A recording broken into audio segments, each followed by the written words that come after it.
We are back with episode 3 of Best Ball Bros on Spike Week, spikeweek.com. I'm super pumped today to bring on what I would consider to be a good friend now, someone I've known for quite a while in this space, and I'm sure all you guys already know him, the best ball influencer, Peter Overzet, someone I was lucky enough to draft a team on one of Pete's streams this year that he and I somehow snuck our way into the top 10 of Best Ball Mania 2. So that made for a really fun sweat. Excited to talk to Pete about that, about his takeaways from Best Ball season, what he thinks about Best Ball moving forward, and some non-Best Ball related stuff. Maybe get to know him a little bit more. Obviously a lot of stuff, that he's doing in his, content space and much, much more. So really excited to get into this one with Pete. Let's get it going.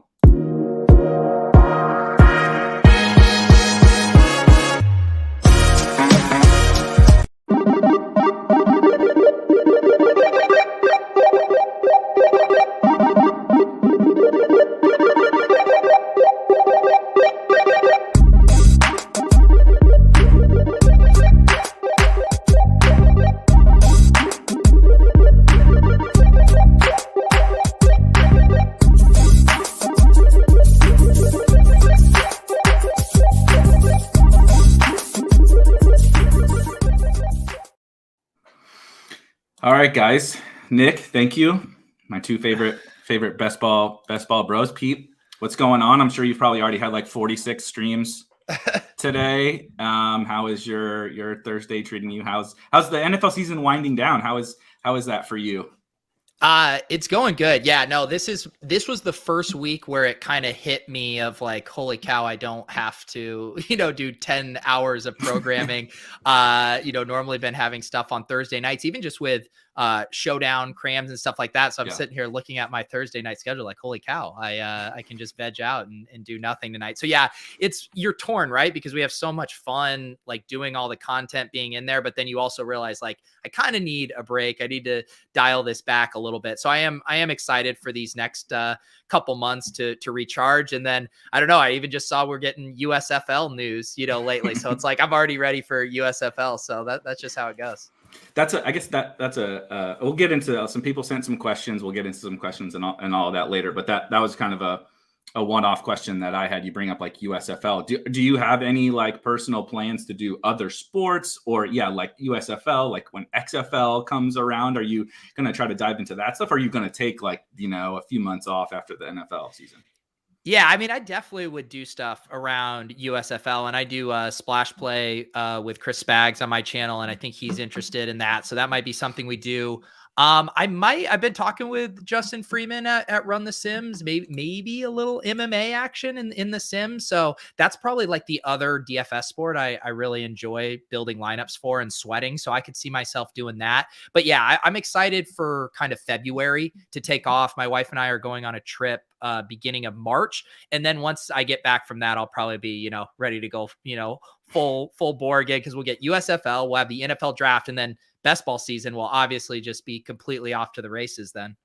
I saw you guys on Ship Chasing last night. You and Pat, I watched that a little bit earlier today, already talking about 2022. I feel like I'm interested in your thoughts on this because I never thought about this stuff at this point in the year before. Like, I think even like people in like the content space and stuff, like the season kind of wound down, right? Like you would listen to like Silva, right? The one of the OGs of the fantasy space. And like, by the time the end of the season came, they were like, dude, shut me down. You're not going to hear from me for a few months. And that was it. And now with this best ball stuff, it's like, we're already I've been thinking about 2022. Like I started on 2022 freaking rankings and like people are thinking about it and drafting and stuff already. So like, has that changed for you? Are you going to take a kind of same thing? Are you going to take a break from drafting and doing content, or like, are you kind of already like getting a little bit of an itch to dive into it?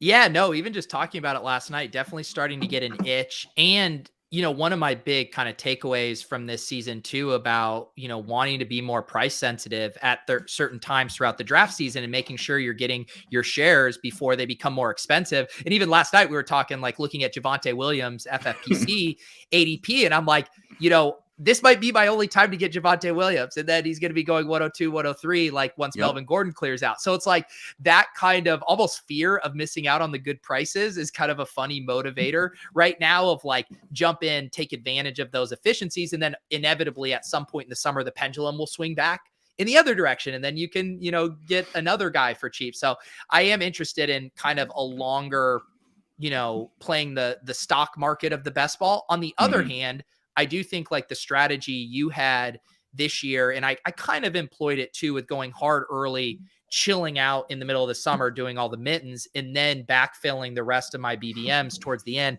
I do want to try to stay with that general plan as well.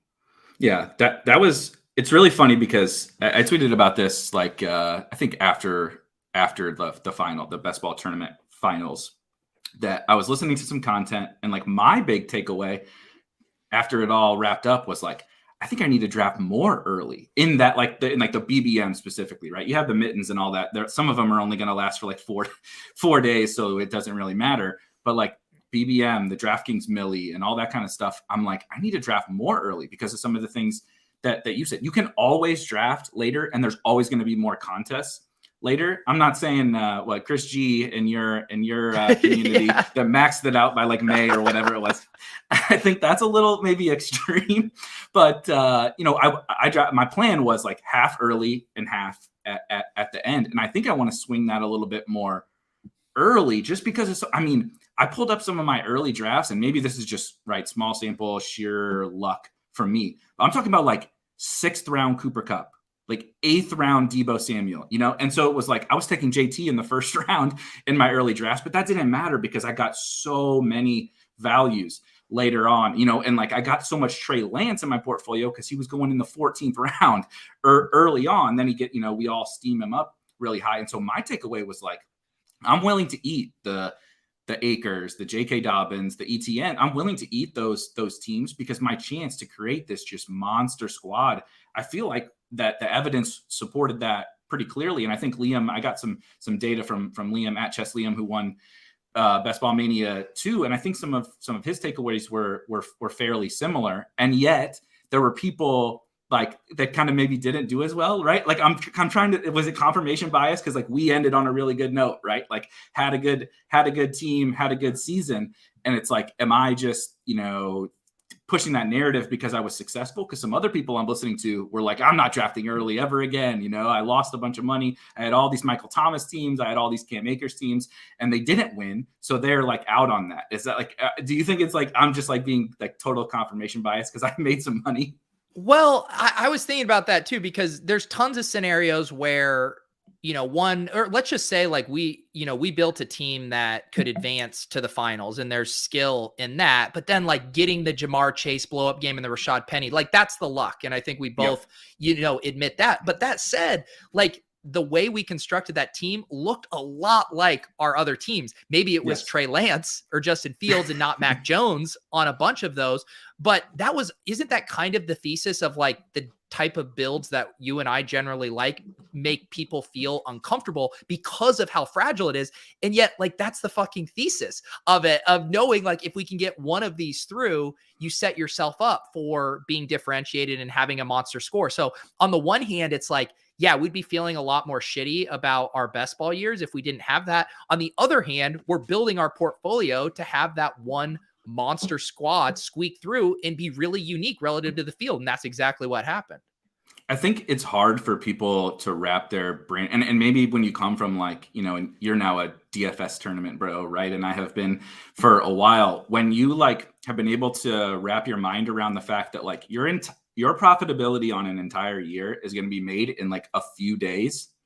Like it's going to be lose. Oh, bink 50K, bink 100K, bink whatever. And you just hope to do that like 2 or 3 times a year in a good year, right? I know that the superstars, you do a show with Brick, right? I saw you had Petty on, like the guys that are just the best in the world are better than me and have more ups than I would have. But like the most profitable players, you're just like, I'm going to lose. And then I just have that one big score. So translating that to best ball, everything that you just said, like that's how my brain is wired. I'm like, I'm going to do like I did like 600 and something drafts this year or something like that. Like, and I just want one. Like It's going to one of those. I don't really give a shit which one it is. I just want one of those. And I think that's why, like, you see the advance rate conversation all the time and all of that, because it's hard for people to wrap their head around, like, your entire year is going to be driven by one team, whether you like it or not. The success of your season is going to be driven by one team, no matter how many drafts you do. Yeah. And I think my big takeaway is, like, I'm still completely comfortable drafting, naturally fragile and hyper fragile teams, but making sure that I'm not always building the exact same kind of hyper fragile team. You know what I mean? Where it was like, we got into the, rookie QB meta, but it's like, we could have done that with other pairings and stuff like that. And I know the other thing that kind of burned me this year was basically all the safe, what I thought was safe pass catching backs that were going to kind of buoy my 0 RB squads until the fragility of the season kicked in. And that thesis didn't work out with, James White and Gio and Hines all kind of flopping. And so thinking about kind of my RB portfolio and that of, like, maybe you've basically assigned this safety around this small cohort of players that just didn't exist. And so that's what I really want to do this offseason, is like, how can I embrace that, but vary where I'm getting that fragility draft to draft, and not just getting so comfortable. Well, now I got James White, so I got my 8 points a week in this lineup. I'm fine. That's kind of the problem for me now.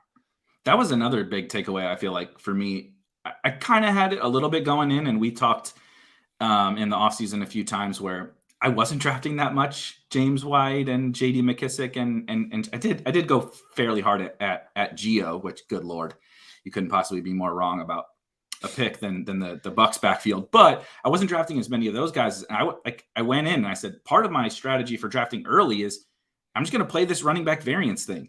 Draft Darrell Henderson, draft Alexander Madison, draft Chuba Hubbard, right? Rashad Penny happened to be the guy that, well, Henderson kind of, and then Rashad Penny that hit for us and a lot of people down the stretch. But, like, we see those guys throughout the course of the year put up usable weeks, whether it's like Dalvin misses and you get the Madison week, or like you just get lucky sometimes. Like Alexander Madison happens to be in there at the goal line and gets the 10-point week, and he does it the same amount of times as like a James White does. So I think that's something that was again, maybe a little bit of confirmation bias, but was a small takeaway for me. So this is a funny comment, and I wanted to bring this up because we can maybe do a little storytelling from ship chasing over the summer. Chris says drafting BBM two teams prior to the puppies was plus EV. And I don't know if everybody watching understands why that was because before the puppies dropped, there was no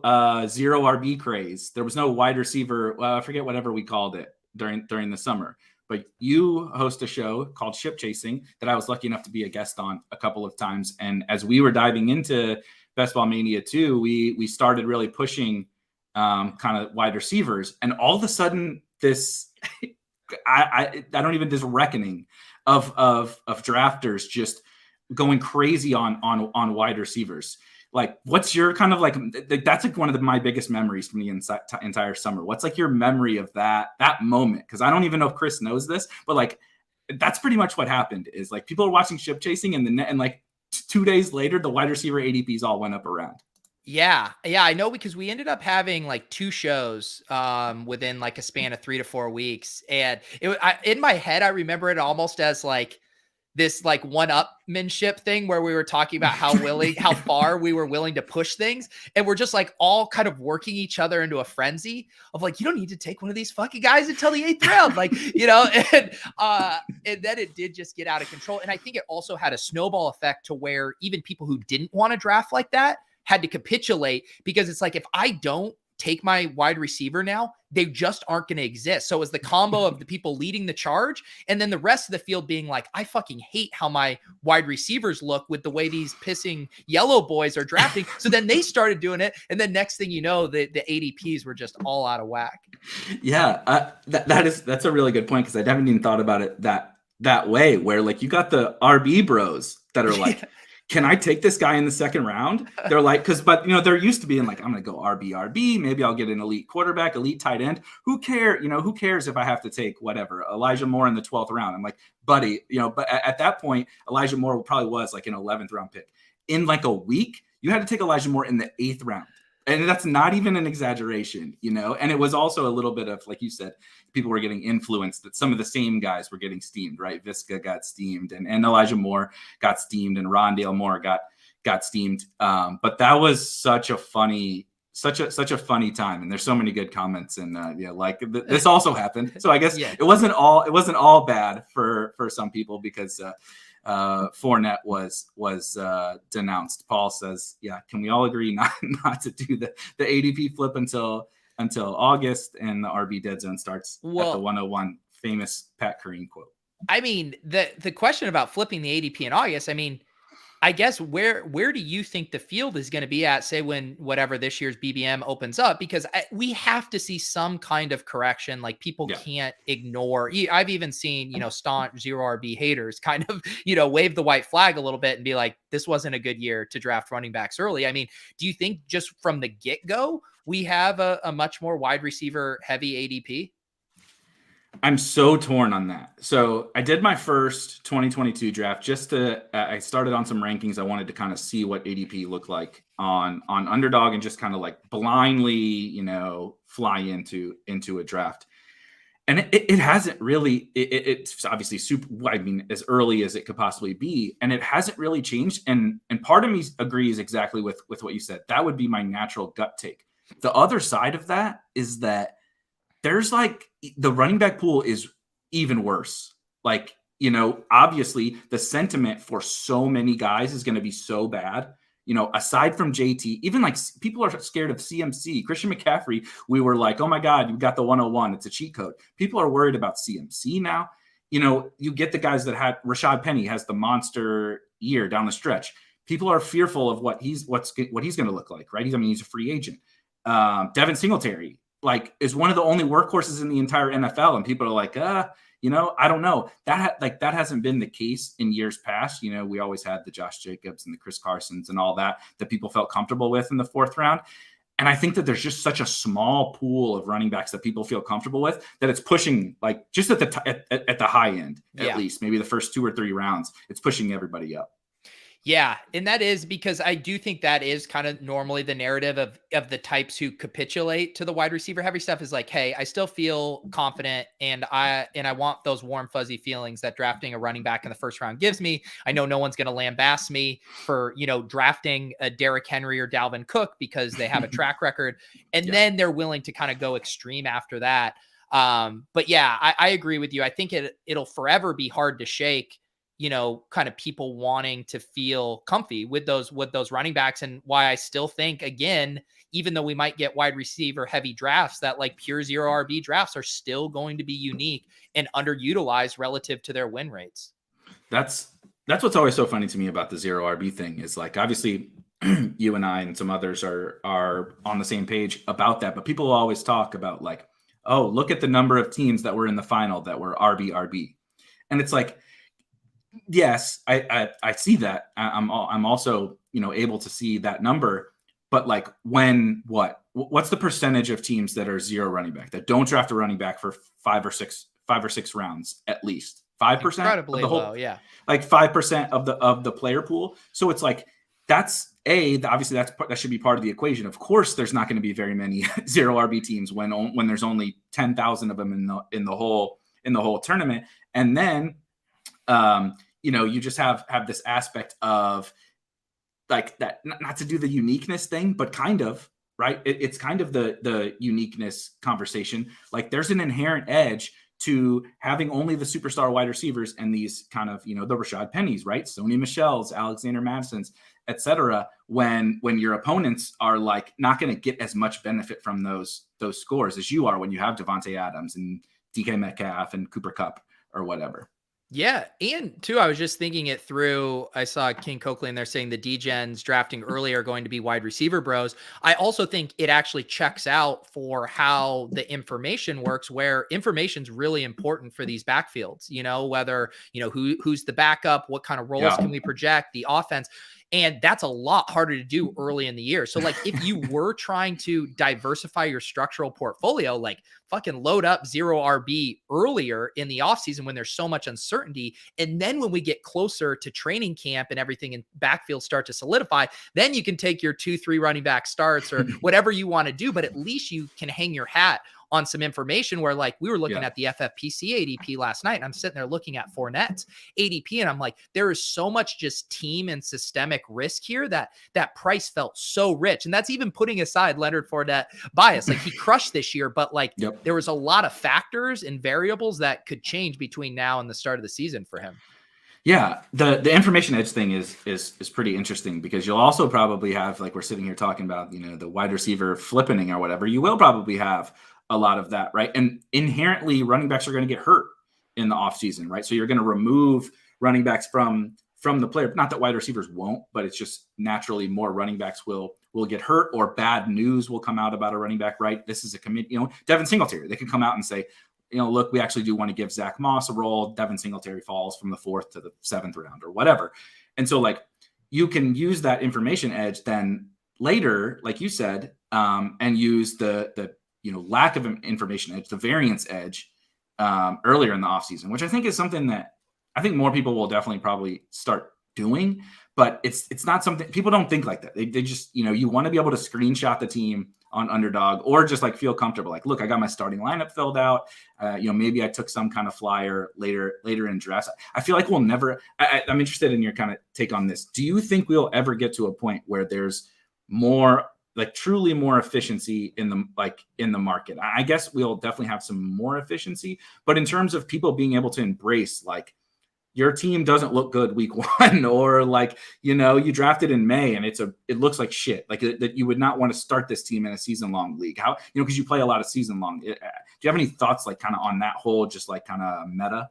Yeah, every year you think, oh, maybe the pendulum will swing a little bit back in the other direction. And I do think this year's data will probably be enough to like push stuff a little bit, but I don't know if we'll ever see a seismic shift. I mean, zero RB has been a buzzword that has triggered people literally since the day Sean Siegel wrote that article. And we've had mounds of data, mounds of examples of this being a profitable strategy across multiple formats, and people still, reject it so much. And they're rejecting like the semantics of it and not even like the philosophical underpinning. So it kind of reminds me of just like political debates and stuff where it's like the things we're actually arguing about isn't even the important thing here. So I guess to answer your question, I don't know if that will ever change. I mean, we see it in DFS too, right? Where there's still an extent where you look at lineups and, the lineups that win tournaments are people go, how did you get on that 1% play?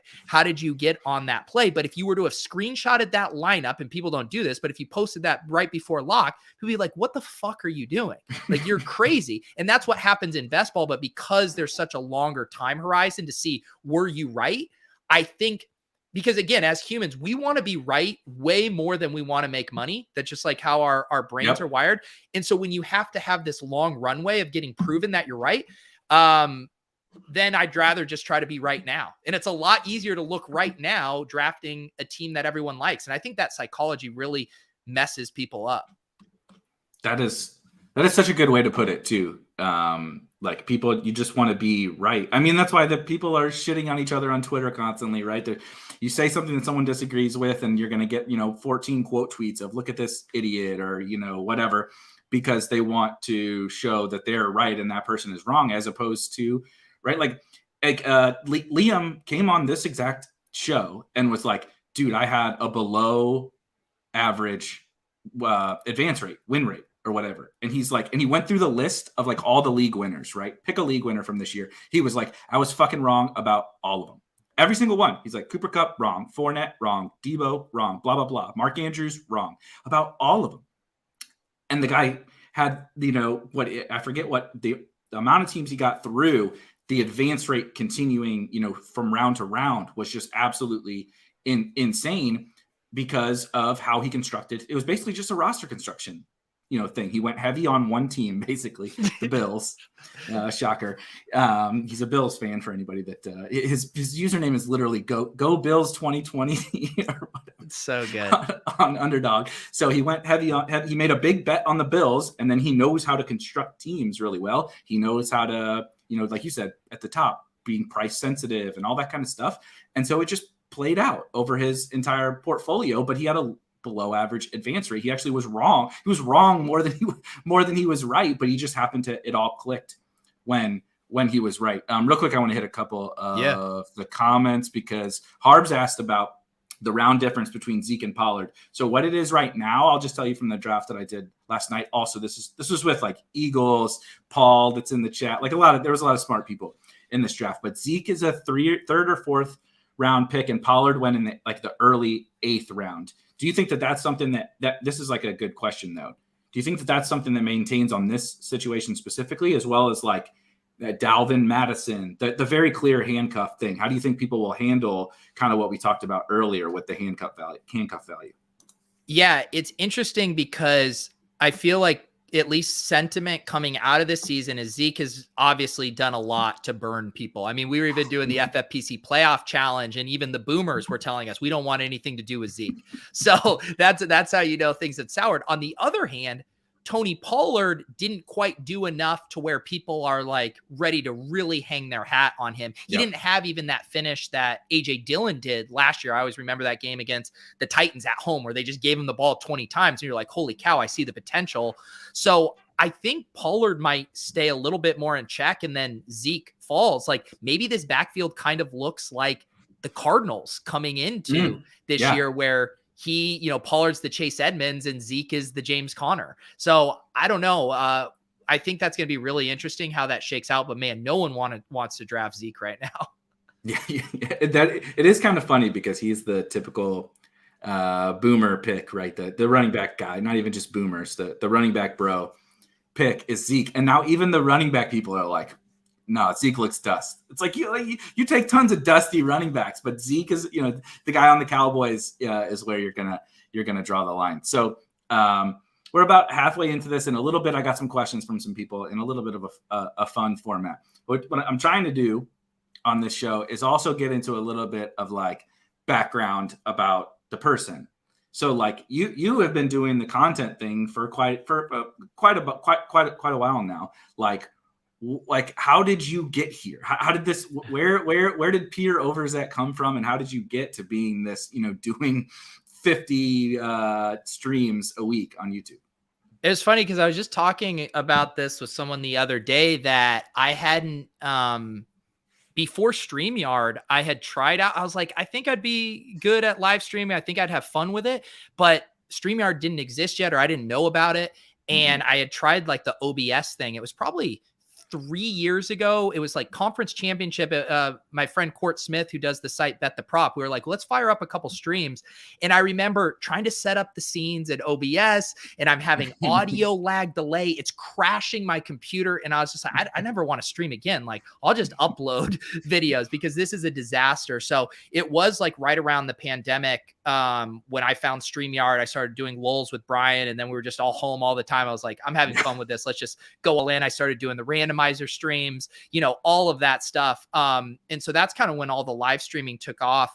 But yeah, before that, I had, when I moved out to Boston, I had done a bunch of improv. That was kind of my like way. I mean, I knew my wife out here, but didn't know anyone else. And I was like, this is a fun hobby I'd like to try out. I got really involved in that community, did it like nonstop 4 to 5 times a week for 4 or 5 years. And then met a couple of buddies through that who were really into fantasy football.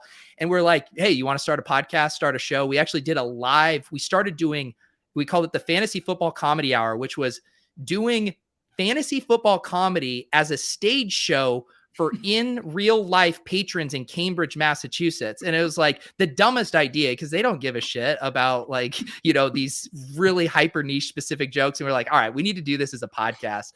And so then that kind of, led into other things. And then I just got more involved doing content online. But the video thing was funny too, because when I started doing video, I was like, I'd actually applied for a job at DraftKings.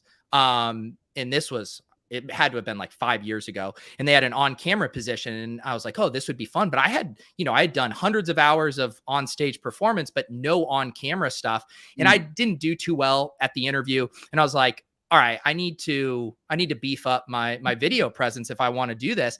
And I was like, but I don't want to just be a talking head like the person I am now. I was like, I'll be the Mans. And so that's how the Mans was born. So for a while, like a year and a half, the only video stuff I had done was as Mans. That's so, but we met right pre-pandemic or something. I can't even remember exactly. Within the last 3 years or something like that is that we met because you Roto Grinders party, right?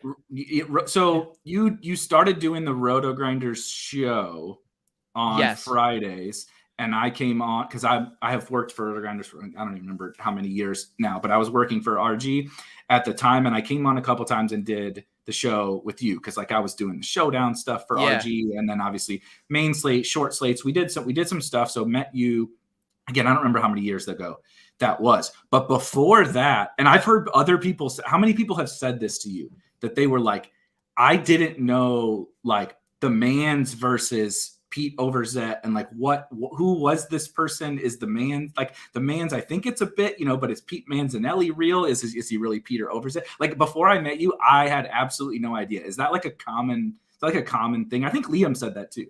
Yeah. I mean, now they're spread out, but there was a stretch there for like every month. Someone, yes, how can I forget? David Kitchen, my mentor. Yeah, but that was when I started doing stuff at RG when Kitchen asked me to do Swolecast. And then I started adding in doing some of the like bankroll challenge streams and stuff. Yeah. But I think because I do keep them. For a while, I kept them pretty separate. Like I wouldn't retweet Mans stuff. Like once I created the Mans Twitter account, there was a stretch where I didn't have the Mans Twitter account. So I was just tweeting Mans stuff out from my account. Everyone knew me. They knew it. But then when I created that account, I just basically had a separation of church and state and didn't really cross-pollinate. So there were a lot of people who I think got thrown off and never put it together.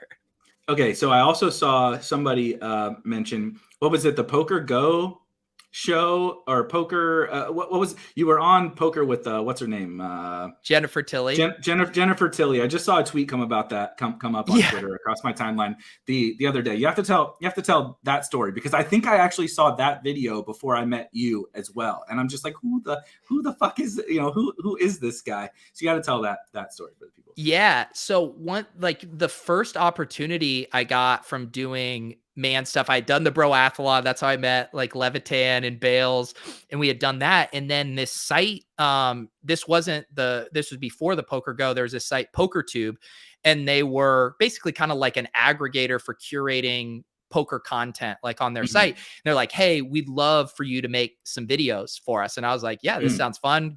Finally getting paid to make some videos. So I started doing that. I did this spoof called Missing Tom Dwan, where Mans was hunting for Tom Dwan, who was a still kind of a legendary, mysterious poker figure. They ended up sending me out to the World Series of Poker. Our mutual friend Pat Corain, like I had enough of a budget where I was able to fly Pat out, put him up, and pay him to shoot my videos for me. Because they just had and so they're like, yeah, play the World Series of Poker. So I was there for a week shooting vlogs, doing all this. So I kind of built up a little bit of that. They then I got asked by Poker Night in America to come kind of serve as like this commentator ref type thing at these heads up tournaments. So I got to meet, Phil Hellmuth and Doug Polk and all of that. And then that kind of led to, I met Brett Hanks, who works over at Poker Go, and they were putting together like what they called a character game. And so they had Uncle Ron, who's a very funny character that does stuff with Poker Go, and Jennifer Tilley being an actress, Smitty from Barstool was there, and they're like, hey, do you want to come out for this game? And I was like, man, this is above my stakes. I don't even play poker that much, but I'm like, how am I passing up on this? So I got on the flight, went out there, and yeah, we had a ton of fun. It was very intimidating too. I even got a little bit of a stake because I just wanted to be more comfortable, sitting at the table. But it's like I'm sitting there with 2,000 in front of me, and Jennifer Tilley just has like a rack, and no rack jokes, please. Someone already did this. Had $30,000, just a rack sitting right there. And so I was like, God damn it! But luckily the drinks were flowing, and yeah, it was an incredible time. Oh man, that is an absolutely priceless story. It is funny. That's what people like. That's how they got introduced to Mans. Got introduced to you. So it's been a funny evolution. At what point though did you like? We had talked a little bit again during the pandemic, actually, about some very different. We were both in a very different place, I think, at that time, trying to figure out the projects that we are going to be working on. We somehow landed in a different space. But how did you kind of land on basically what you're doing now, right? You got Lowell's going. You obviously have had ship chasing, and you have splash play. You have obviously Club Top Shot with the Top Shot boom and stuff. But like, how did you like land on all that? Did you like come up with these ideas? Was it just like, I'm going to experiment, or how did it all come to be? Yeah, I mean, the Mans one was actually kind of a good thing because I was like envisioning, it's like, what are the things I'm into and what would this character, be wanting to get into? Initially, it was meant to, spoof the like hotshot DFS bro.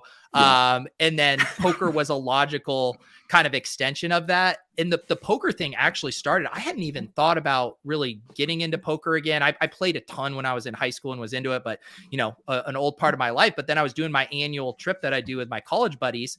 And we always go and play poker at the Excalibur. It's just like it doesn't even exist anymore, that poker room, but it's just like a tradition. And I was like, you know what? I just started doing Mans. I was like, I'll just go shoot a vlog playing as Mans this night. And it ended up being one of the first videos that blew up. And so that's what led into that other stuff. But I guess more generally, I feel like with my stuff, I really try to, because for so long until, 6 months ago, I just did all this as a hobby. And so I never like did anything as a grind or because I thought it would get me somewhere. I was like, I'm just going to only do stuff that I enjoy, whether that's comedy or with poker, DFS, crypto, NFTs, like just follow my interests and just make content and have fun out of that. And now I've just been super fortunate that whether through, sponsorships and freelancing and stuff like that, that I've been able to, kind of make a full-time living out of it, but really just doing whatever interests me, because I feel like that's, I always think of, like stand-up comedians,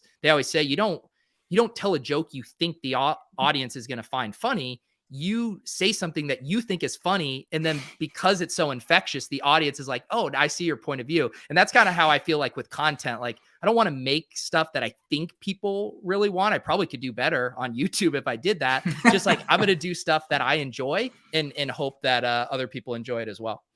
Yeah, I remember listening to, I think it was, you went on Davis, you went on the Take Cast with Davis, and you talked about some of this that you just talked about on there. And that's one of the few things in this space I feel like that has always like kind of stuck with me, and like part of how I try to operate as well. Like whether or not, like you said, I get a ton of views or become some super successful person in this space. It's like when I get to be 80, it's like, if I got 1,000 views on this or 2,000 views on this, am I really going to give a shit? But if I was miserable the whole time doing it, or if I was really enjoying myself the whole time doing it, like that is going to impact, the quality of my life. So I think that is like legitimately good advice for like, not just if you want to, if you want to create meme content or your real life or not. So what about, some of these are some questions that people have, but that's okay. What about like, what are the future plans? What's like, what's next? Have you even had time to like sit down and think about, like 2022?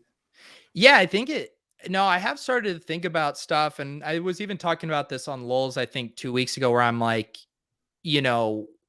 now that I'm kind of just on my own and I have people that I work with, but I'm really, responsible for like, do I just want to run back what I did this year? And like, I had a great time this year, and I would probably have a great time doing it again, but thinking, how can I grow? And it's more like, the thing I've been thinking about is how can I like maximize my time? And so one thing I've been, thinking about is trying to find like a video editor. And that's something I'm working on now, where it's like, I'm already doing this content, I'm making it. Now I just want to get more out of it. And so those are the kind of things I'm thinking about. It's like, I don't want to add anything more to my plate. If anything, I'm trying to take stuff off my plate, and just kind of that idea of working smarter, not harder with things. And, on the other hand, it's like all the shows I do and the stuff, like I do it because I have a blast. I love talking to Brian every week. I love doing the show with Spag, ship chasing. We have a blast doing that. Like all those different things. Like I already can't wait for this summer and in our best ball shows when we're having those conversations in the middle of July. So yeah, it's like I'm torn because I don't want to trim anything back, but I'm also thinking, I have to be realistic in either getting more help or scaling back. And so that's kind of, now I just like want to find that sweet spot basically. And I'm not sure where it's at. Yeah, that's got to be the toughest part, right? Is finding it's like everything. It's like in the best ball stuff. Like I always kind of call it like we have to try to thread the needle, right? Like I'm as gal brained as they get, and then there's other people that are just like super. How do I make the best team, get the best advance rate? But at the end of the day, it's always you're trying to find this perfect middle ground. So the same kind of advice that also works in like this best ball space is that's what it is. And like we just did the playoff best ball contest. Yeah. And like that's all it was. It's like, look, I know I need to find a team that is live to take first in the Super Bowl, but how the hell do I get there? And like you tell me who has that answer. Like God knows I don't have that answer. But that's what every draft you're trying to navigate that. And it was like, I mean, shit, this year had to be the most difficult year of them all, because what you needed to get there is not what's going to win you anything in the Super Bowl. So like, again, threading that needle, like you said, is just like, it's like everything. It's honestly, it's like everything in life, honestly, is figuring out, you want to have as much fun as possible, but you also do need to make money, and, you do need to do that. So how do you thread that needle?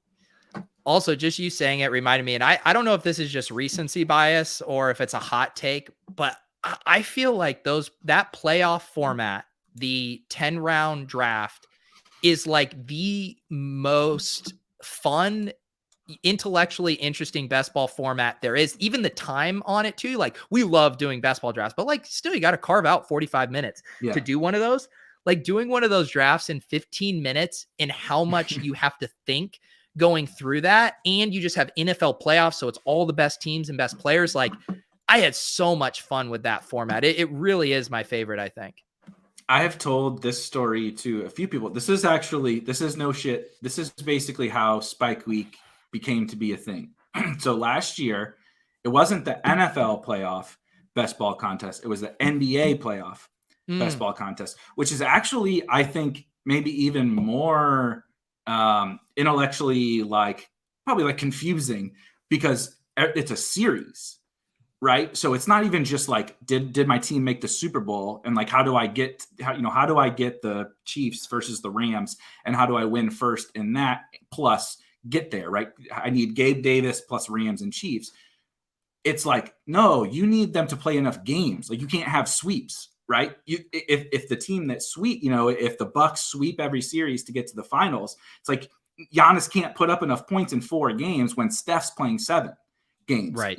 And so like there's all the mental gymnastics around that. And I was like, I had no intentions on like really getting deep into it, but last year, we got into Underdog, and so I just started diving in. I did a couple drafts, and I'm like, that was like the most fun fucking draft I've ever done in my entire life, going through the mental hurdles of putting this team together. So I went crazy on it. That didn't have a monster year, but made some money, had some really, really super live teams that actually had Bucks and Suns on it. And I was just like, after that was over, I'm like, dude, this format is unreal. Like this, like no one has even discovered NBA playoff best ball. Yeah. And I'm like, and it was like the most fun I've ever had drafting. I'm like, now multiply that over different sports and different formats and all that kind of stuff. And so that's when I took it to like my bosses, and I was just like, guys, this is this is it. This is the future. I know DFS is bigger and it will probably always be bigger or whatever, but I'm like, this is the next thing. And like, I kind of made this pitch, and they were just like, yeah, sure, go for it. like, I'm lucky enough to have bosses that kind of have let me run with it. And I mean, we're seeing this best ball space just go absolutely nuts. So next question, what do you think it's going to look like? Like, what are the contests going to look like in 2022? Like, let's just say on Underdog, what are they going to do to like one up three puppies and obviously BBM and a big dog? Like, what's 2022 contest look like? Yeah, it's curious to see like what their goals are going to be. Obviously last year with the $1 million in one prize pool, making that big splash. Yeah, I mean, to me, it's like the proof of concept is now out there, right? Like people have this appetite and thirst for best ball. And so now it wod be nice to see more kind of inventive contests and messing with more formats. Like, there's all the stuff we've all talked about. Can we get a super flex best ball, contest? Can we get, I saw you guys talking about a live final type format. I mean, how fun would it be if you and me were able to sweat that team down in Florida together? I mean, that's kind of stuff. So just building out the ecosystem more and more. I have a feeling that the prize pools and that stuff's going to take care of itself, but it's just like, what are the more kind of creative ways? What were the people here, we're all just going to blast off into these no matter what. Yeah. But I do like the idea of pulling in more people with kind of creative hooks and different contests that might, there might just be people who are like, hey, I'm not going to bother with this until August. But what if it was like, well, we're doing super flex only is going to be in July, or like, this is your one chance. Like, I think there's some fun stuff with that.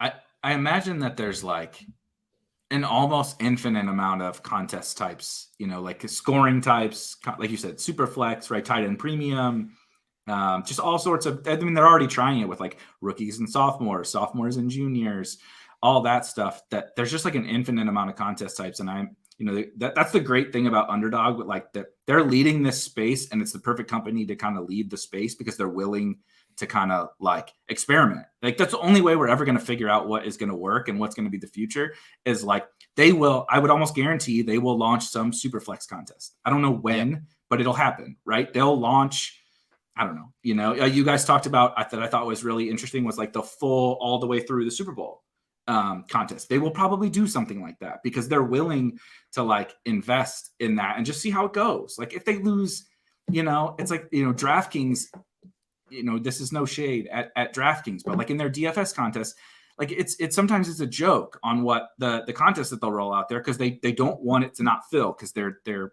process is we can always launch another one and people will fill it and we won't lose the rake. It's like Underdog does the opposite. They're like what was the second or third puppy or whatever, like a $1 million total prize pool on a $5 contest after they had already launched other ones and they needed to fill BBM. So anyway, that it's nice that we're being led by them, and I think that they're going to do a lot of this is you can say it, Johnny. I'll refrain from using those exact words, but I agree. They're willing to push the limits, and I love that.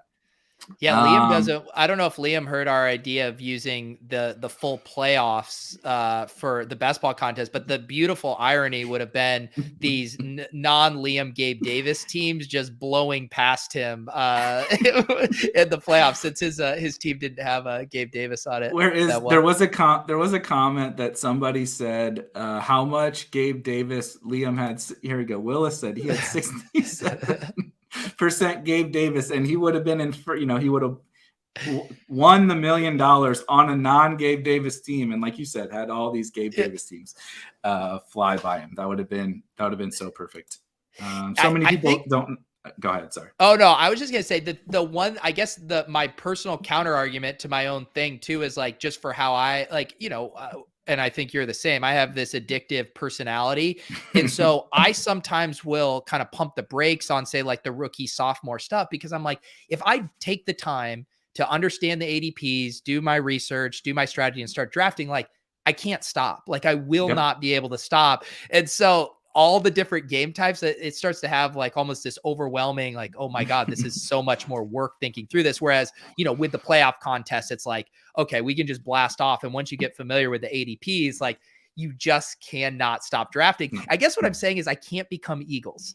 This man is an absolute monster. Every time I'm like, all right, all is calm in the best ball streets. We're just a little lull here. And it's like, nope, just blast it off on this. I mean, that guy's a maniac. Yeah. I respect Eagles more than anybody in this space because like he's what got me to do the 2022 draft. I was like, like he shared it in Discord. He's like, I'm gonna hop in this 2022 draft. I'm like, Jesus Christ, dude! It's not even conference championship weekend, and we're doing 2022 drafts. And then of course I entered it because I'm like, well, why the hell not? And so I guess I'm not any better. But I think like the going back to like 2022 and all that, somebody mentioned that like people don't even know like some of these formats, they don't even know that they exist. And so like you're going to bring like FFPC, part of what like FFPC probably maybe doesn't do the best job of necessarily marketing and all that kind of stuff. And obviously there's perks to best ball that don't exist in like the main event, right? Because of the season long, the waivers and all that kind of stuff.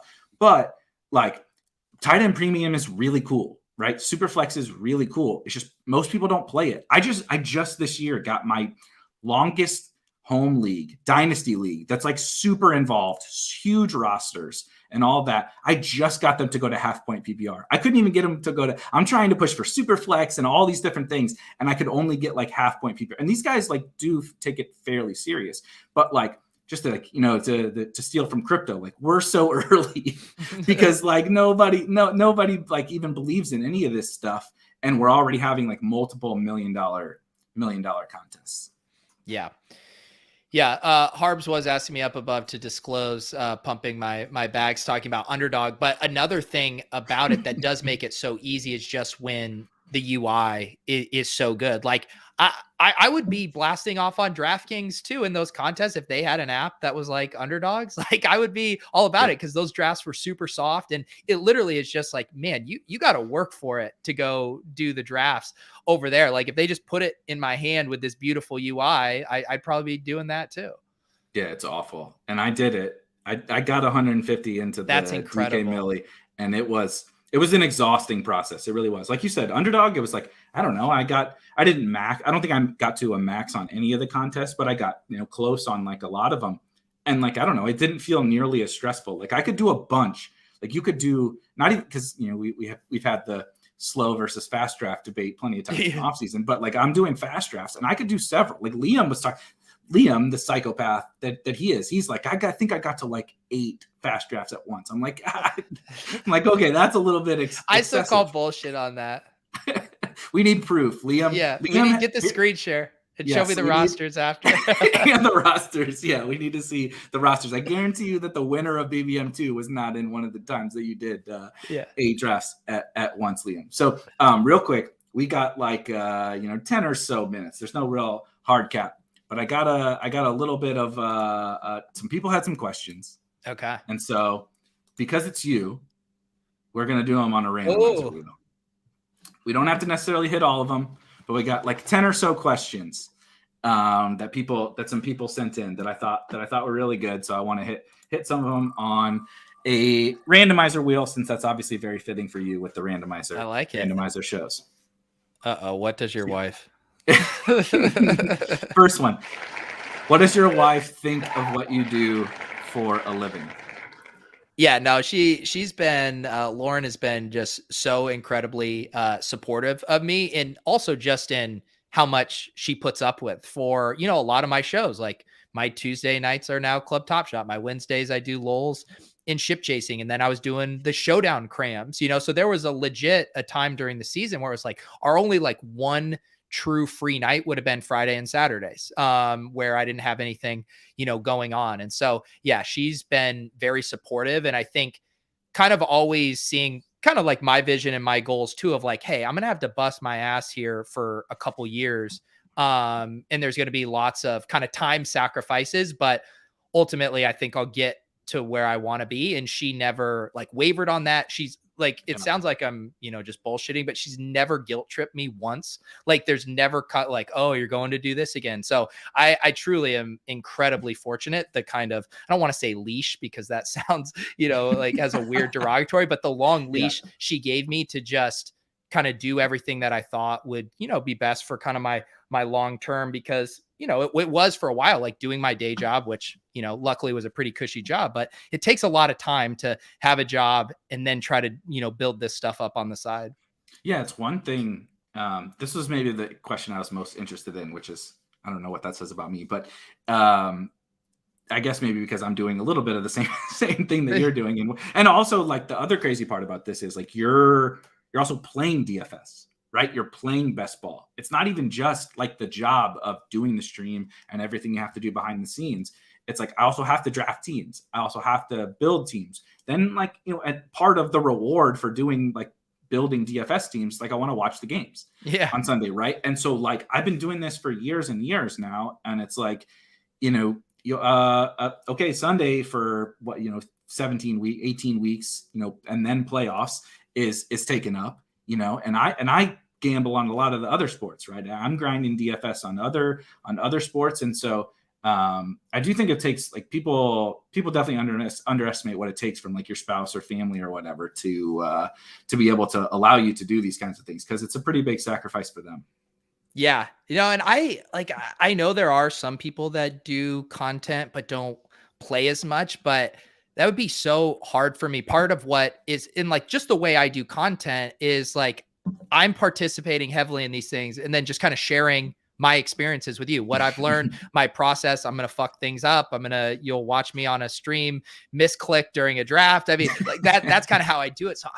And it's fun, right? Like, it would be so hard to talk about and do this stuff, or even just try to talk as a thought leader and not actually be in the mix, understanding how things are going. So it is, to me, like, part and parcel with this. I don't even know how you could untangle those two things. Right. And, like, coming from the DFS space, people get a lot of flack for that, right? Like, if you create content and you don't have, and you aren't playing a ton. And I do get that. I absolutely get that. But I think sometimes what gets confused is, like, you don't have to be like Empire Maker. Like, no one is saying you have to, like, take a second mortgage out on your house to go play in the Thunderdome to create content. It's like, no, but, like, you can have a little bit, of skin in the game. Like, again, just draft like 50 BBM teams. Like, if you want to play in best ball, just, like, I feel like most people, if you're actually truly invest, or like, max the puppy. I feel like everybody can probably afford that. That's going into this. So, like, I think, again, threading the needle. It's like, you don't have to, I'm a pretty massive degenerate. You don't have to do what I do, but, like, there's like you said, it wouldn't be very fun for me to, like if I entered 5 BBM teams and did like 100 streams. It's like, what is even the point of this? Yeah. So let's spin the wheel. All righty. There's some good questions on here. I should have hit remove. So we'll see. Hopefully we don't hit it again. We covered a little bit of this, but that's okay. We can cover it really quickly again. Oh no, different question. Sorry.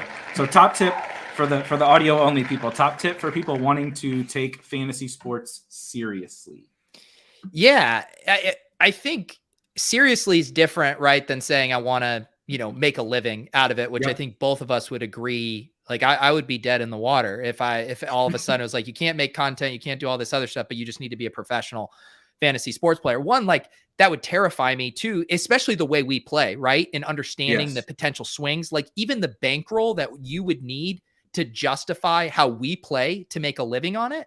Like, you probably need like $500,000 bankroll to justify, like, to do that, which is absurd. So I think the idea of playing seriously, the way I translate that in my head of, like, am I getting it in a plus EV way? And I think, that's like all the content, that we're trying to do here. And even when I'm doing my DFS play, and I've gotten better as a DFS player, in that, just making sure that in each individual spot that you are making the best possible decisions. And often that means, like, not playing scared, like, not being afraid to lose, knowing, like, you look at how these prize pools are structured and so much money is up top. And if you're not giving yourself a realistic chance at first, you are probably not taking it seriously, or you're probably not giving it the most plus EV route. So I think, to me, that's the thing too, of just make sure that you're playing within your bankroll so that you can play optimally, which is often playing in a very fragile or, non-risk averse way. Yeah, I think both of you and I just experienced together the top heavy structure of these. And it's hard for people, I think, even to understand it until you experience it. Like, have a DFS sweat where the prize pool is 300,000 and it's 100,000 to first place, and you get like fourth, and you get like 10 grand, and you lose by 2 points.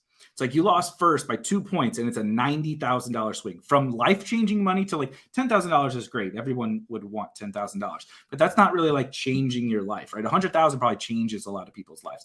And, like, you lose by a couple of points, and it's that big of a swing. Even first to second sometimes is like 25,000. It's like, we finished top 10, right? 9th or 10th or something like that in Best Ball Mania 2 for like 20 grand. again, no one is hating on 20 grand. 20 grand is awesome. I'm very happy to have made the money that we made, but we were very few points away from 100, 200, 250, a million, right? Obviously Liam kind of ran away with it, but we weren't that far away from like seriously huge money, right? $500,000. And it's like, if you're not willing to accept the risk to try to get first place, it's like, you're just going to bleed yourself to death. Like, then, and that is really what happened, because even getting 10th doesn't sustain you for that long, because it's really not that much money with the way the payout structures are. Yeah, we had a stretch there when we were, sweating Devontae Adams catches where like literally a single catch could have been your entire summer of best ball entries for that entire year, like a $5,000 jump. Like I assume most people here would agree with a $5,000, you could max out BBM, splash around in the puppies. Like you could free roll your entire thing. That was on one single catch. And then to your point, 2 catches, we're talking about paying for 2 to 3 years worth. Couple more catches, you're talking about you are a profitable player lifetime in best ball unless you truly go off the deep end. So like the margins are so thin there. Yeah, that's absolutely so true. Let's see if we can hit a couple more of these questions, because there's some good ones on here. I think you kind of talked about this one, so maybe a little bit quicker. Any other sports? You talked about USFL, MMA, anything else beyond that? Yeah, I do think, like USFL, MMA. I mean, it was funny. I was listening to Blender's podcast the other day too, and just how he just simplified it in a way that Blender's good at simplifying, and a lot of content is just explaining numbers on a spreadsheet. And that's definitely, what I've done with the Sims. Like people asking me for showdown takes, and I'm like, I can tell you what the projected ownership is, and I can tell you what the Sims say, and I can tell you what, constructions are showing up most frequently. And so anytime I say to myself, well, I don't know these sports well, I'm like, I can probably interpret MMA data in a DFS way, and I enjoy that sport. So yeah, I could see myself getting into other sports, but kind of going back to the taking a break thing, like I do need like a couple months here to recharge. So I wouldn't want to roll into, like, if we had to do this NFL season like this with the DFS content load, just like 52 weeks out of the year, like I would burn out. So it's kind of finding that thing. And that's why I feel like USFL might be perfect, because it's like you get your break, do USFL, then we're to best ball season, bada bing, bada boom. Yeah, and it's fun. Like, and people like by that time probably have like an itch for some football, right? That's what, like, the XFL. Did you play XFL DFS? Yeah, it was a blast. I mean, it was awesome.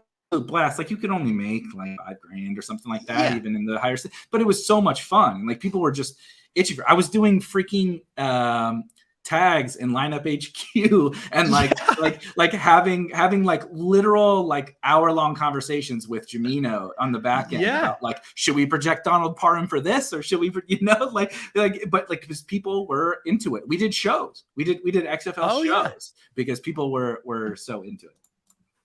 Yeah, we're insatiable. Yes, that was fun.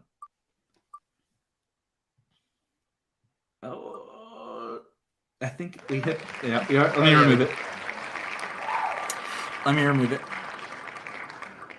Yeah, Liam it's nice says to do a wheel that's not for a giveaway. Yeah, right. You talked about this a little bit, but anything else? The biggest thing that you learned? Yeah, just like this year, my big difference that I did well was I balanced my exposures a lot harder. I didn't get fixated on the guy that I didn't do any 67% Gabe Davis's. That was good. But now I want to be even more price sensitive throughout the season. I think I caught myself chasing steam on guys I had already gotten plenty of exposure to at better prices, and I just couldn't help myself chasing AJ Dillon, into the 9th round, stuff like that. So to me, insane, like Trey Lance, we all fell in love with him. Hey, that was great when it was in the 13th. Now we're chasing him, into the 12th, the 11th, the 10th. So kind of catching myself and being like, you packed your bags, and now it's time to make some other bets that are more price sensitive.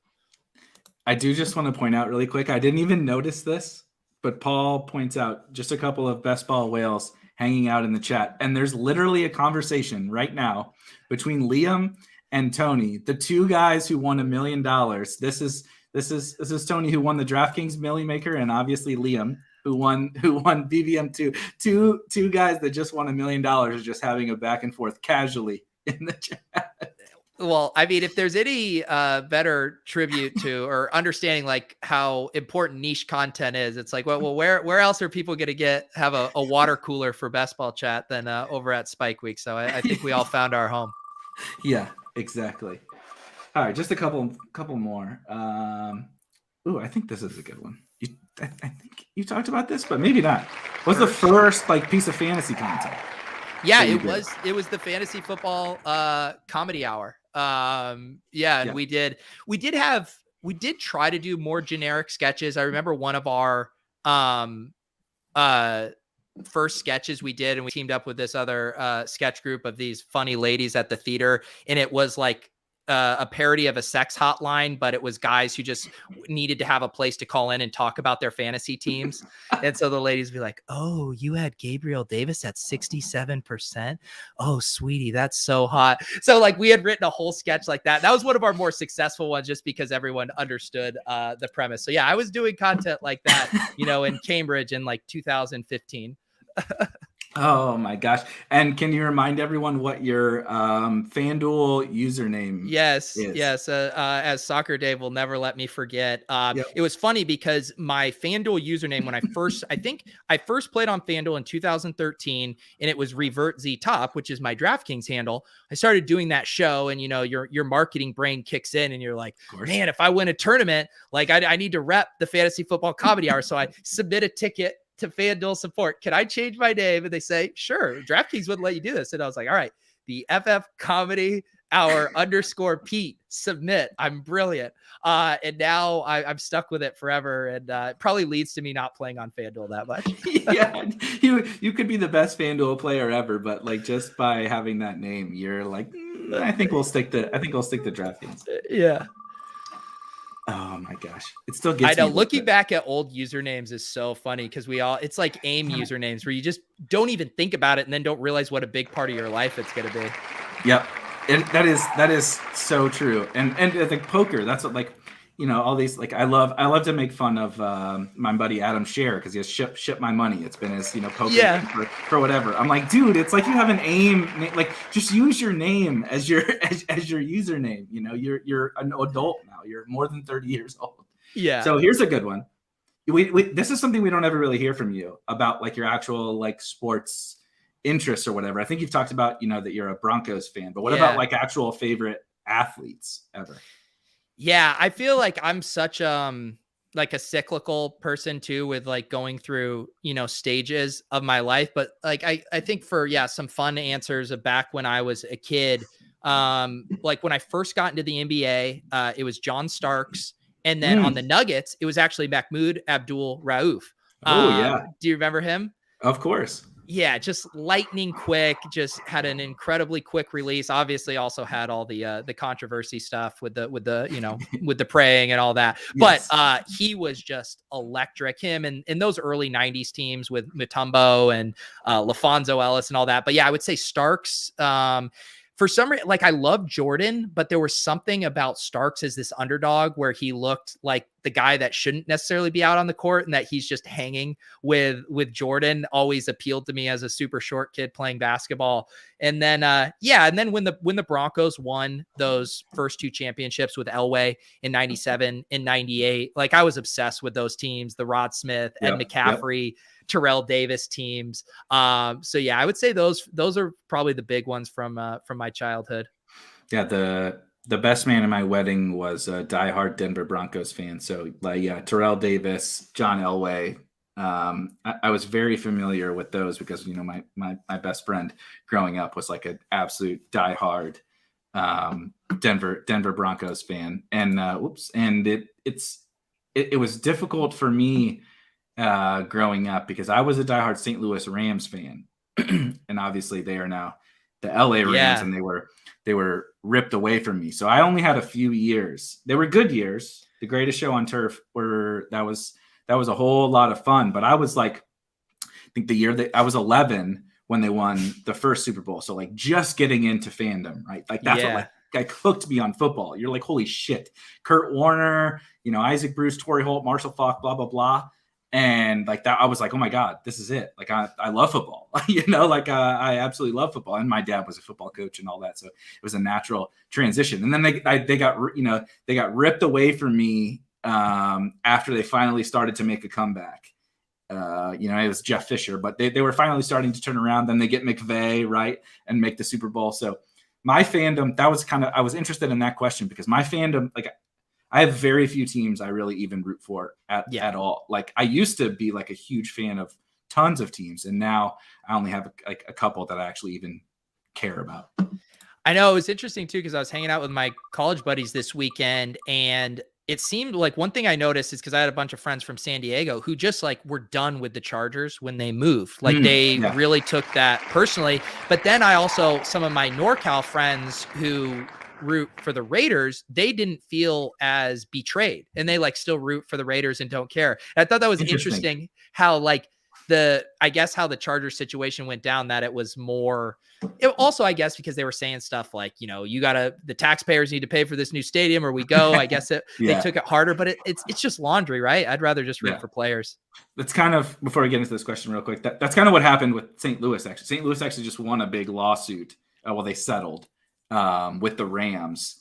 And the city was also really triggered by they settled for way too little money. But basically, the Rams backdoored, the NFL and the owners and everything backdoored the Rams to pull them away from St. Louis and send them to LA. Because the team wants, or the NFL wants teams in LA more than no one gives a shit about St. Louis, right? So they wanted an LA team, and so they kind of skated the rules to get a team out there. So that's another same. I feel how your Chargers friends feel. It's like, at the end of the day, it doesn't really matter, but it was like the way that it all went down was painful. So next question is, what about your dream job when you were a child? Did you aspire to be an influencer as you are today, or what did you aspire? A doctor, a lawyer? What was young Peter Overzet trying to become? Yeah, I did have the super irrational one. I did think I was going to play in the NBA when I was like 6. And then I ratcheted it back, and then I was like, I'm going to play for Duke. I wanted to go play for the Duke Blue Devils. And then I really started to get more realistic. I would say in middle school and then early high school was when I started. I did some broadcast stuff. They had some kind of thing where the schools were able to kind of put on their own news broadcasts, and you practiced it. And then you got to go down to the NBC studios and actually record a 30-minute segment. So I really enjoyed doing that. And then I did a ton of journalism in high school, covering the local high school sports and stuff for the city paper. So I think early on, I did always kind of aspire to doing the media side of stuff. That's interesting. So is it very clearly a natural transition? And I feel like most people in this space, that's not at all how it works, right? It's I have a finance degree, and I ended up working in IT. Most people don't come from a more natural kind of content creation. It is funny because there's so many smart people who are learning kind of content on the fly, from just getting reps. And then I'm the opposite. I was always done content and not really afraid being in front of the camera on stage, but having to learn how to be smart about fantasy sports. Yeah, that was definitely me. I was not. I'm still certainly not some content expert, but it was even when I had done RG shows, I had done content and all that kind of stuff, but I was actually a project manager at RG was what I got hired. I remember that's when I met you. Yeah. Was what I got hired to be. I was running some products and stuff that we had, and then over time shifted into more of the actual front facing DFS kind of stuff. And even when I started Spike Week, I hadn't done enough content to where certainly not solo on camera for an hour. It's a lot more difficult than people think that it is. Now I don't really care. I just fire it up and talk about whatever I want to talk about. But it takes a lot of practice to even just not even be good, but just feel comfortable. You may still be bad, but you're at least comfortable. Well, and that's why the chat are the real heroes, because neither of us would be able to do our streams without being able to interact with you guys and giving us, needling us, giving us stuff to talk about, questions. That does really make it work. So we appreciate you guys. It really does. And this comment is pure gold, by the way, Yeah. from Alex. I hope that for the audio, I hope to stumble into the alternate universe where Pete was the hated white guy on Duke. Pete was Grayson Allen. And in a different version of this simulation, you were the Grayson Allen of the Duke Blue Devils. I think I like legit. That was part of the appeal for me, was to just be one of the asshole. And that's because I played basketball through high school, and that was always kind of my style. I was always the one that I would be playing like a little bit harder defense than the opposition would want me to. Like, hey, it's just a summer rec game. Like, will you just chill out? Why are you full court pressing me right now? So yeah, I've always had a little Duke Blue Devil in my game. I don't think people would have guessed that you would be the Christian Leitner of your high school basketball team, but that's something we learned. I know. Willis, you're such a homer. No one roots for Duke. No one roots for Duke. We'll hit these rapid fire. We kind of talked about this too. Anything else that we didn't touch on? What's going to be new from Peter Overzet in 2022? Yeah, I mean, I need to. To me, it's more just kind of improving and building upon, everything that I've been doing. I actually have some kind of opportunity coming up that is pretty unique and new, but it's still in its infancy, so I can't really talk about it. But yeah. You could see some stuff, but all in this same sphere of doing content and yeah, Willis, shout out to Willis and all the guys too in the Deposit Kingdom Discord. That has been this year just such a new thing for me too. On my to-do list is like, I need to make some welcome docs and some more, rules and how people can navigate it. So, just improving on all this stuff we've already been doing is top of my mind.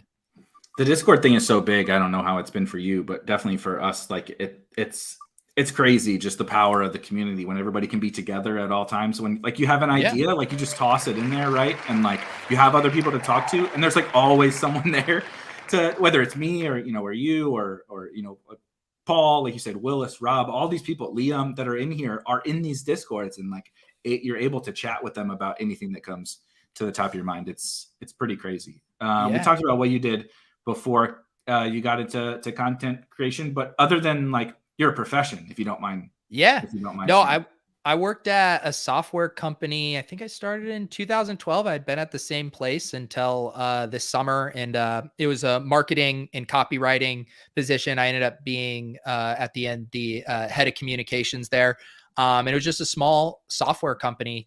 Yeah, it was a good setup. Lots of flexibility. Started even before the pandemic, working from home a couple days a week. And yeah, it was a really good job for me during this time where I was kind of pursuing all this stuff. And even my boss there at the time, like, she knew I had aspirations to do other things. And it just, it ended up being a good setup and a nice way to, I didn't ever really want to do the starving artist thing where it's like, all right, I'll just pull the plug on my job and just try to YOLO it. Like I wanted to have a little bit of a cushion, and that job kind of allowed me to do that. Yeah. That's, obviously I'm not in the exact same scenario, but the flexibility and like the support, like you said, the support from, I mean, I couldn't be more blessed with the support from, Cal. Cal is obviously gone now.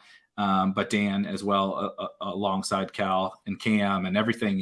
It's like having that support is like, I mean, I wouldn't be here. You might not be here if you hadn't had the support that you had from your previous employer, so it's and David Kitchen, I wouldn't. And of course, I can't believe I forgot Kitchen. Like I've been at RG longer than Kitchen, but I would not be where I am if it weren't for David Kitchen. No one, the fantasy space wouldn't be what it is. No. Shout out Soccer Dave. Now former DFS influencer, now NFT influencer. A single NFT of what he's incredibly passionate about.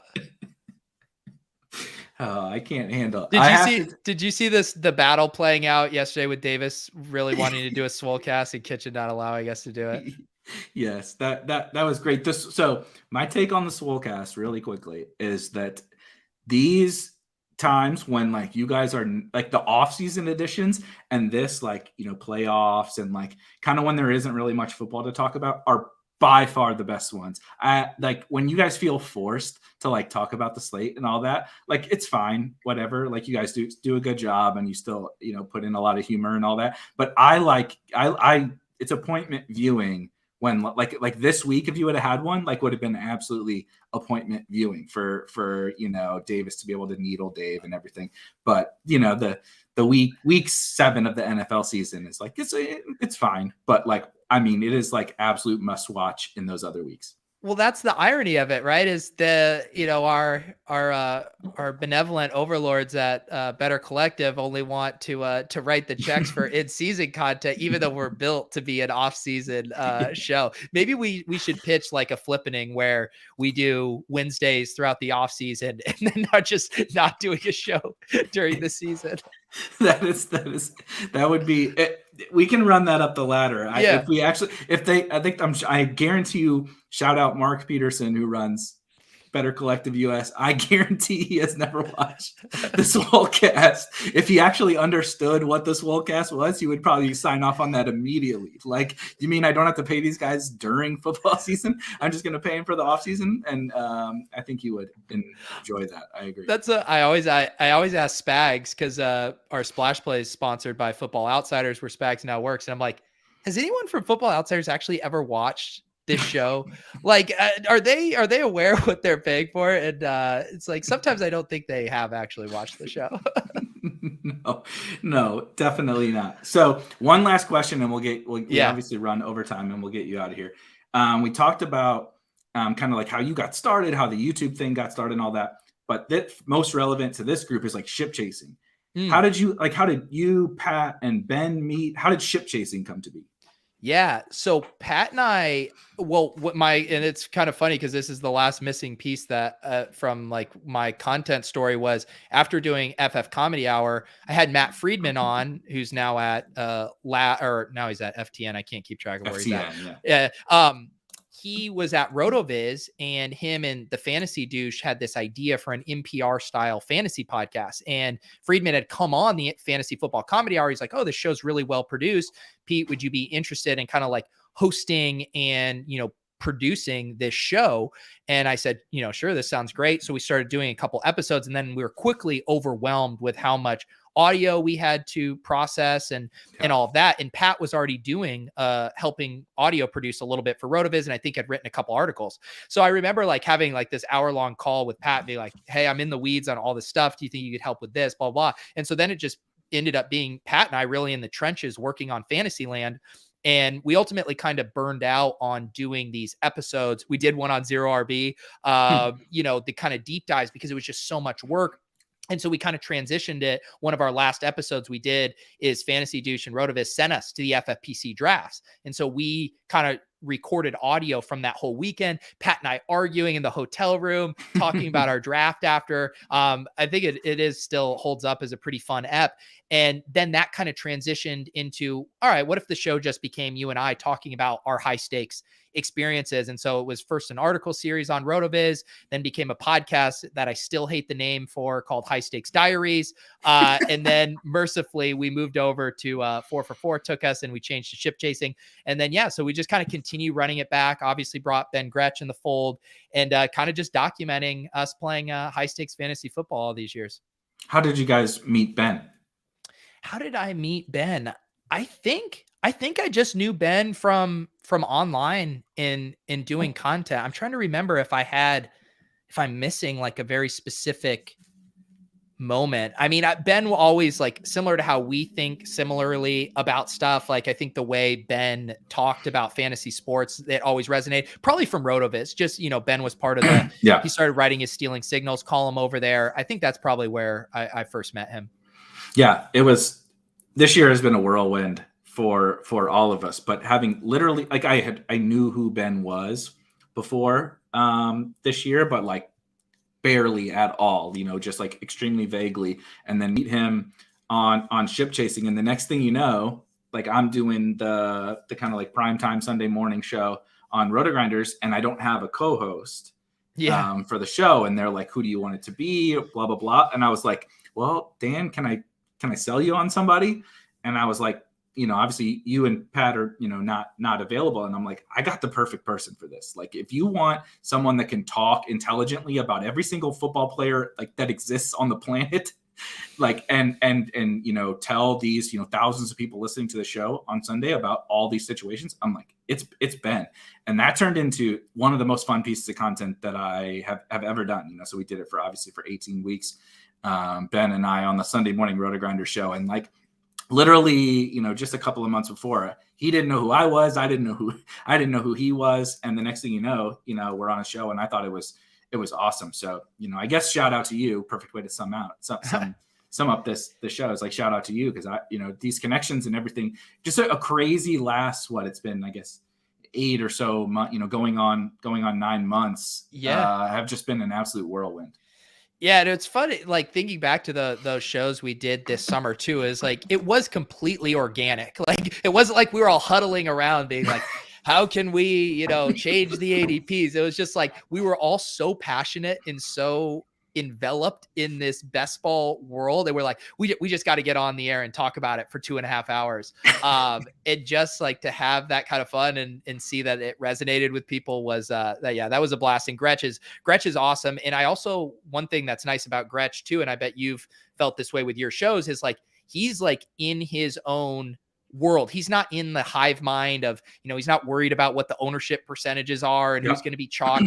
He just has his in-depth research and his unique way of looking at things. And it's such a nice compliment to, when we're staring at different numbers and kind of getting his usage takes. And he's so good at spotting, trends that maybe aren't quite reflected in the numbers yet. And so, yeah, he's a perfect addition to our groups. I totally agree. That's why he was the perfect addition. I'm always thinking about like, okay, this person is right. You're doing the same thing with a different data source, right? You're looking at the Sims and like, here's his ownership, here's his, range of outcomes, blah, blah, blah. And we're like thinking through all these gal-brained ideas and correlations and all that kind of stuff. And he's just like, comes in and mentions maybe some name or some reason about a game. Maybe I loved a game. Like we would come into a game and I'm like, I love that game. And he would come in and spout off X, Y, Z as to why. He's like, I bet the under. He's like, I bet the under on this game. I don't, blah, blah, blah. I don't like this game. And I'm like, well, shit, like that makes a lot of sense, and maybe it was going to be popular, whatever. I love the way that he thinks about things. Another really quick, like behind the scenes, one of my favorite things from the first couple of episodes that we did on ship chasing is, I can't remember if it was the first or second or maybe both or whatever. And we go for like 2.5 hours or whatever it is. Like it's a fucking marathon episode because like you said, we're very passionate about what we're talking about. And then we do a draft.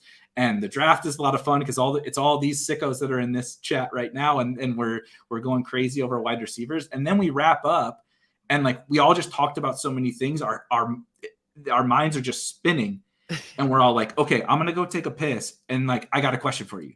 And then we sit here, and like my wife will come down. It's like midnight. My wife comes down, and she's like, are you still on this stream? Or like, I'm like, no, we're just shooting the shit now. And I've had like 7 whiskeys or whatever, it's like, but like you said, I think it kind of drove home the point that like, it's just something that we were passionate about, right? Like we weren't getting paid for that. It was just something that we felt really strongly about. And the next thing it kind of blew up.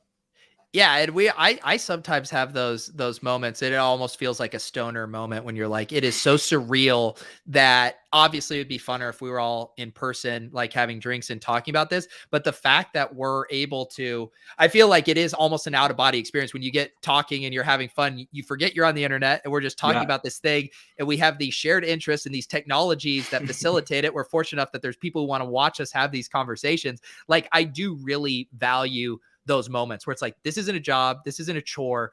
We're just a bunch of people that the internet allowed to find each other and collectively, geek out about this stuff is pretty cool.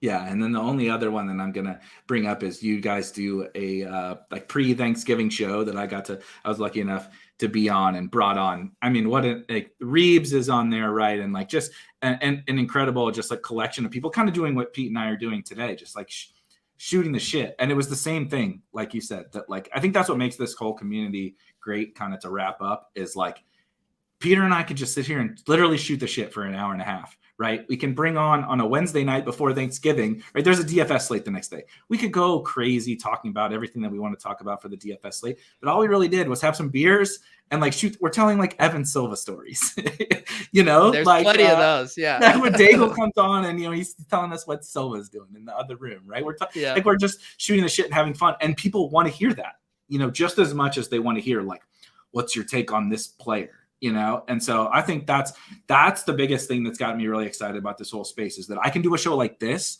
and like bring you on and we can have these conversations, right? It doesn't always have to be like, what do you think about Zero RB? What do you think about Antonio Gibson? Like, it can be like, we're all a big community that's just like kind of having fun together. For sure. Yeah. And I mean, at the end of the day, it's like, we know we need to pace ourselves. We're going to be talking about this literally until the season starts. So it's like, slow and steady wins the race here. Yeah, exactly. That's why, like, I only have 3 shows a week scheduled. I got more coming that I'm making some other people do, but that's like basically 1 time a week is like, actually, let's talk about real, like, best ball takes and all that kind of stuff. Because the rest of it is like you said, I got to fill hundreds of shows for the next year. I mean, it's year round. It's like fully year round at this point. So let's at least have a little fun and have a little casual time. For sure. Up until then. So anyway, I'm sure, you've already dropped everything that you want to drop on any of your shows, but anything you want to leave before we head out here? Any announcements, any other fun stuff you got going on? Oh, the dogs are ready for the show to be over. They always got to make an intro. No, nothing. I'm doing Splash Play tomorrow at 2:30. We're having Justin Freeman on from Run the Sim. So we'll talk all about conference championship week and build some showdown lineups. But not too much else specifically coming to mind. Sounds good. So I will be back next week. I can just go ahead and drop it. I'm bringing on the former Best Ball Mania winner, Justin Herzig. Oh, nice. Next Wednesday we'll be on this show, and then tomorrow we are going to get into some drafts. Not going to tease what all the drafts will be, but Fridays are the day that on Spike Week we do some drafts. So I'll be back tomorrow with some drafts. But for me, and of course for my dogs who cannot help but to make an appearance on every show, and for Pete, I will see you guys tomorrow.